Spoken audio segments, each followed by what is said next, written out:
All right, y'all, Professor X here with some Wrestling Inquirer news. It seems several WWE superstars have been inquiring about going to AEW. I damn sure don't blame them. I mean, why not? Why wouldn't you want to go to AEW? Well, for one thing, Tony Khan, who works as an agent for AEW, has talked about wanting to make things better for the wrestlers. And that includes giving them more time off, which means a lighter road schedule. John Moxley talked about on the podcast the brutal road schedule, and he suggested for WWE to change their schedule to allow wrestlers more time off. He specifically pointed out how wrestlers will work house shows a week before WrestleMania and wondered why whack-ass wrestling entertainment would risk having their talent get injured before their biggest show of the year. That's a good question. It's a good point. Also noted, the feeling among people in NXT is that it will take longer to get to the main roster and it's harder to become a star in WWE because of the way things are done. Ricochet and EC3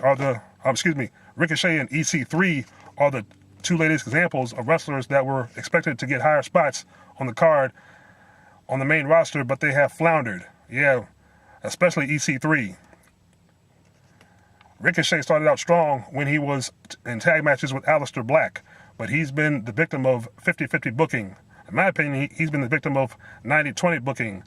90% bullshit and 20% booking, of course, / jobbing out. And EC3 has been relegated to lower card status, mostly doing dark matches and WWE main event and chasing the 24/7 comedy title, which of course is the hardcore title resurrected.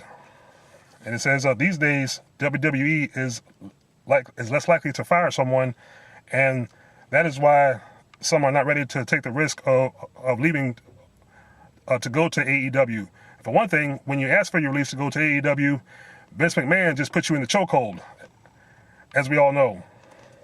Now, with that being said, it will be interesting who decides to make the jump. Obviously, if a top WWE star leaves the company, AEW will likely sign the wrestler.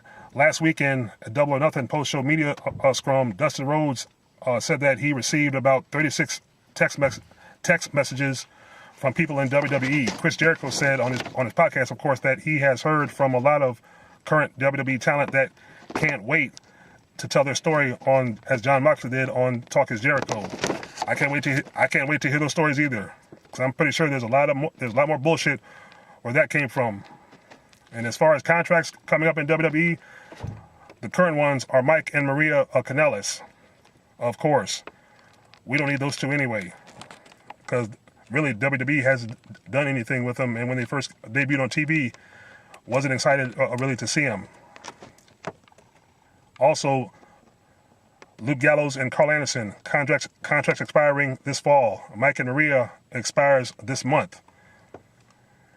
And the Revival, their contracts don't expire until the spring of 2020. The belief is that the Revival eventually will land with AEW when they leave. Hey, all I gotta say is, every wrestler wanted to go to AEW, more power to you. Now, here's another fact. AEW isn't looking to sign every ex-WWE star because, of course, they have a budget. They're just starting out, and they don't want to be known as WWE Light. All they need to do is sign the elite of WWE, if you catch my drift.